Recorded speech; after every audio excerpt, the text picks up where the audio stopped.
Hello, my name is Emma Eversole. I currently teach swim lessons. I am in college right now, and so my major is elementary education, and my minor is TESOL to help teach English to second language learners. I currently am in Orem, Utah, and I was diagnosed in April 2019, so it's just been over a year and a half since I've been diagnosed with multiple sclerosis. So the symptoms that led me to seek medical attention was how nauseous I was and how much I was sleeping. I was sleeping up to 20 hours a day, which is a lot, especially with school going on. And I was constantly throwing up to the point where I couldn't consume anything. So the first thing that I sought medical attention for was just getting fluids and food in my body because I was not able to keep anything down. I also, the first symptoms that I really noticed was when I was walking on the college campus, I would run into things on my right side typically, and I was like, that's weird, but I thought nothing of it because, midterms, people are busy, everything's happening. But yeah, so my first official symptom was balance as I was walking and veering towards my right whenever I walked, and I would walk into things.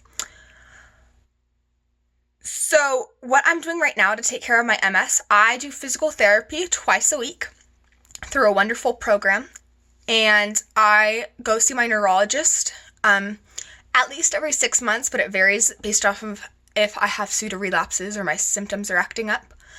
I meet with my neurologist regularly, and some things that I've changed, so my physical activity, I used to play lacrosse. I'm not able to play lacrosse anymore because it really hurts my head to get that low, and it throws me off balance, as balance was one of my first symptoms and an issue that I still deal with. So that was cut out, but I am able to swim. I love swimming. I teach swim lessons, and so I've been doing more swimming, and I do physical therapy. I have switched up my diet a little. I've been trying to cut out more dairy. It's kind of difficult because I'm a very, very, very big ice cream lover, but, I'm working on it, and I'm eating a more healthy diet and less of the typical college ramen diet. And the treatment plan I'm currently on is called Ocrevus. So I go into the hospital about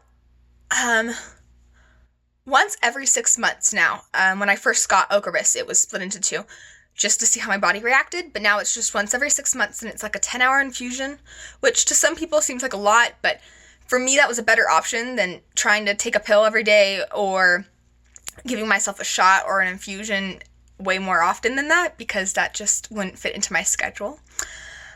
When I was first diagnosed, I wish that I knew young people who had multiple sclerosis, because everyone that I knew who had MS were a lot older than me, and so when I first got diagnosed, I thought it was a mistake or something, because everyone I did know who had multiple sclerosis was way older, and so that was shocking to me.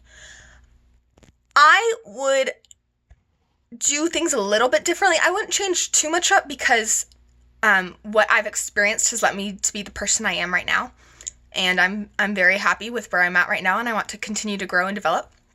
But I would have wished that I was able to process the news when I was told it, because I was so sick. It took me about a month to really fully understand that I had MS and what MS was, because I was so sick and I wasn't able to really understand what the doctors were telling me.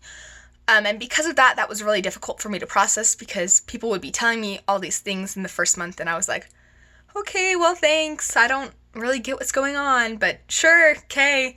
And so if I could do anything differently, I would have made sure I really understood what MS was and what that meant for my life within the first week of my diagnosis, so I could have a really clear plan and understanding of what's to come, and that I can still live my life to the fullest. I just have to alter things and make things work with my fatigue and nausea. So people who help me on the day-to-day, I currently have amazing, wonderful professors who provide accommodations for me for my MS. So if I get too fatigued, they give me extra time. I have amazing friends who are always texting me, asking me if there's ways they can help, and my family has been so supportive of me since day one. Luckily for me, I'm not too disabled from my condition and from the lesions that I have in my brain, so I'm able to do most things on my own. If I do have another relapse, I will probably need more assistance, and I will rely on my family and friends. And if I have a big pseudo relapse, then I sleep a lot and I rely on the kindness of my professors and understanding of my friends and family to help me get through that. So if I could go back right now to when I was diagnosed, knowing what I do know now, the advice I would give myself is honest. It's probably something everyone says, but I would just say, you know what? It's going to be okay.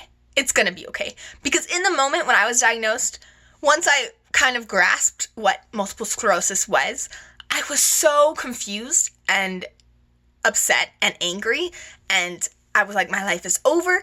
And really, it's not.